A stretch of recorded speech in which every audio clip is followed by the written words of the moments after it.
Big boss చూస్తున్నారా? చూస్తున్నామండి. Last కి వచ్చేసింది కదా, ఎట్లా ఉందండి? పర్లేదు, బానే ఉందండి. ఎవరు బాగా ఆడుతున్నారని?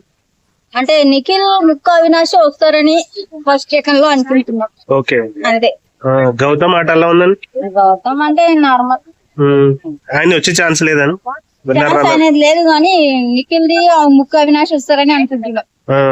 అంటే ముక్క అవినాష్ మధ్యలో వెళ్ళాడు కదా, ఛాన్స్ అంటే ఆయన ఫస్ట్ నుంచి కామెడీ బాగా చేస్తారు కాబట్టి, అదిగాక ఈటీవీ అందులో వస్తారు కదా బాగా, అందుకని అట్లా అంటున్నాం. ఓకే. అందరూ బయట గౌతమ్ బాగా ఆడుతున్నాడు అని చెప్పేసి అంటున్నారు. ఫస్ట్ సెకండ్ అంటే సెకండ్ ముక్క అవినాష్, ఫస్ట్ గౌతమ్ వస్తాడని అనుకుంటున్నాము. ఓకే. అంటే ఓటింగ్ బట్టి ఇంకా లాస్ట్ అమ్మాయి ప్రేరణ ఉంది కదా, ఆమె గేమ్ ఎలా ఉందండి? మేము అంతగా వాళ్ళకి ఇచ్చిడం కాబట్టి పెద్దగా అనుకుంటలేము. నిన్న విష్ణుప్రియ బయటకు వచ్చింది కదా, కరెక్టే అంటారా? కామన్ అది, లాస్ట్ వరకు 10 మంది ఉన్న దగ్గర లాస్ట్ కి ఇద్దరే గెలుస్తారు. అంటే ప్రేరణ ఈమె పెద్దగా ఏం ఆడలేదు ఆమెకి.